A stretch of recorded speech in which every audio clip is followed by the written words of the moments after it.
Welcome to Mongolia, home to one of the most powerful empires in the world and one of the oldest surviving nomadic cultures in modern history. Sitting at the crossroads of Europe, East Asia, and Central Asia, Mongolia offers a super diverse landscape, cuisine, and people. And I'm going to show you what that looks like here in Ulaanbaatar, where more than half of the country lives.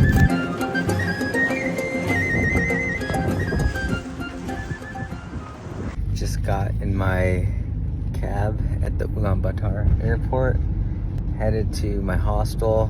I spoke too soon with the stomach issues. As the plane was getting ready to land, my stomach started feeling weird shortly after having some like orange juice.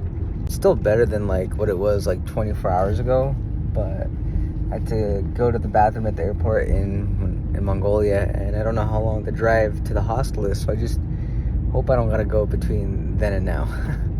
The drive there, so the first hour to Ulaanbaatar from the airport, looks like this, just open, expansive fields. You'll see some yurts and stuff, small little complexes along the way. It's a super beautiful drive. And the last 6 or 7 miles into the city, it looks like this, bumper to bumper. The last like 3 miles into town, it's just like bumper to bumper traffic, city driving. We've been doing this for like 30 minutes.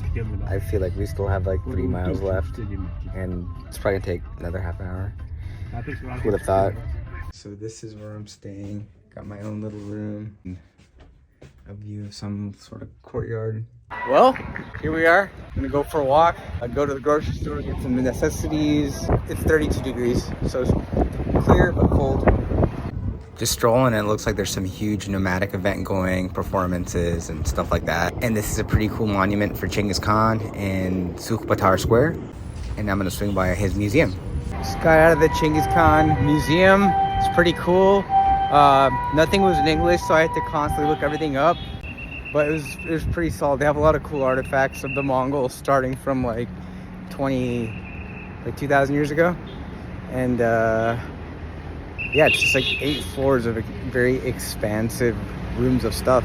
The entire city looks like, to me, like super Soviet blocky style architecture mixed with a little bit of Calgary, Alberta, and like Anchorage, Alaska. Okay, headed to the famous Naratul market, also known as the black market. I got warned many times by my host that the pickpockets are very good, and basically I have to be very careful with my phone, only bringing one card, leaving all my other shit at home, and bringing very limited cash because the pickpockets are hella talented.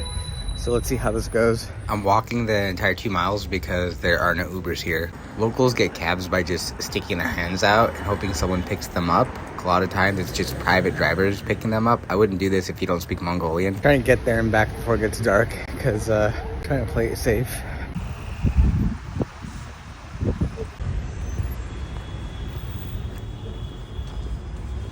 I wonder if the actually furniture in Mongolia sucks as much as the one in Seattle.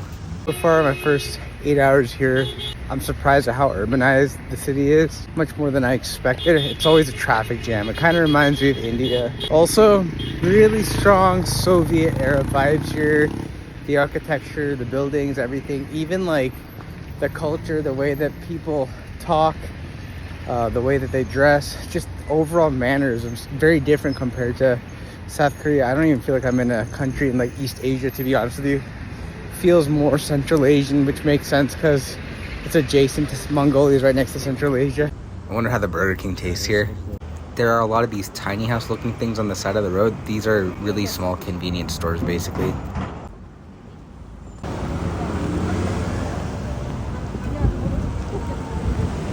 Alright guys, finally we're here. This is the entrance of the Naratul market. I don't read Mongolian, but I'm pretty sure this is a pickpocket warning. Gonna do some stealth mode camera recording so that nobody tries jacking my phone. As you can see, there are a lot of shoes, sunglasses, and random artifacts of clothing for sale. Probably not real. Well, I still have my phone.